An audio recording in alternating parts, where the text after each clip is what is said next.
Have you ever found yourself wondering why your business isn't as profitable as you would like it to be? Or maybe you should start looking at cutting expenses.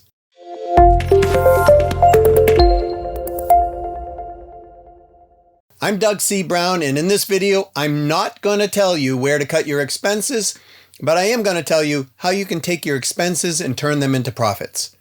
You will always have expenses, so your job is to make those work the best for you in the best possible way and the most efficient way so you could turn your expenses into profit.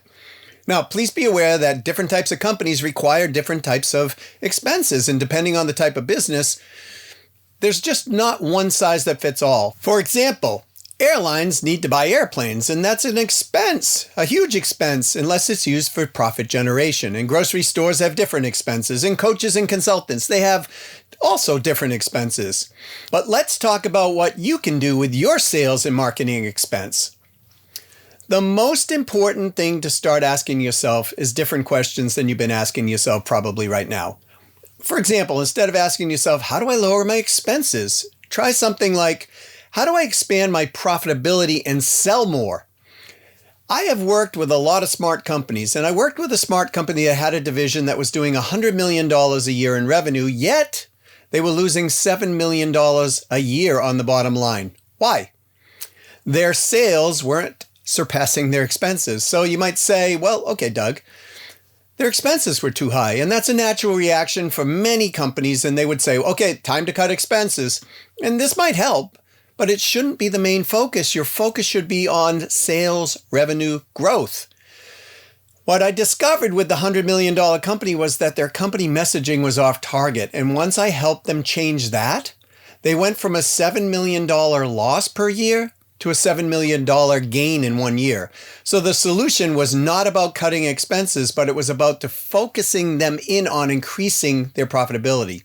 There is a very simple formula for businesses that want to grow. That is, money in must be higher than the money out, with a constant focus on the money in. So I have a question for you. Where's your focus today? Money in or money out? I hope it's on the first one.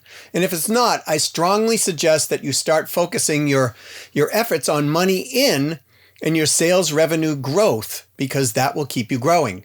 Again, you'll always have expenses, so your job is to make those expenses work for you in the best possible manner, in the most efficient way, so you can turn your expenses into profits. I have 2 tips for you on how to do this. First, always look for the holes and gaps in your sales process, and you'll find solutions that will close them, so your business can be more profitable and it can work easier and more effectively. One of the clients that I worked with was generating thousands of leads every single week.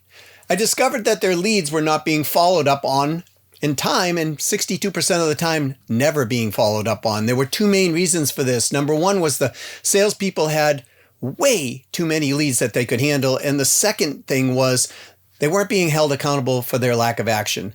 So they had the mindset, I don't need to really work that hard because I'm going to keep getting leads. So I can just choose the ones that are easier for me to close, and I can leave the others. First, we stopped their current lead flow and began working on the leads that weren't being followed up on, which immediately brought money in. Then we put a sales system and we added new sales members and put them in place. Then we went back to the amount of the leads that each salesperson was getting. So again, it wasn't about cutting expenses, but focusing on how to be more profitable. That's the first tip. And the second tip I have for you is think about how you can increase your sales. I know that sounds basic, but the money you will spend to acquire new clients is always more on the front end. And on the back end, for example, when you offer an additional product or service, your expenses are very low and sometimes non-existent. So you turn your front end expenses into profit. Thanks for watching, and if you've enjoyed this video and found it useful, please like it and subscribe to my channel to hear more of my sales revenue growth insights. Also, please comment and let me know your thoughts, as well as what you'd like to see me talk about next. To your success.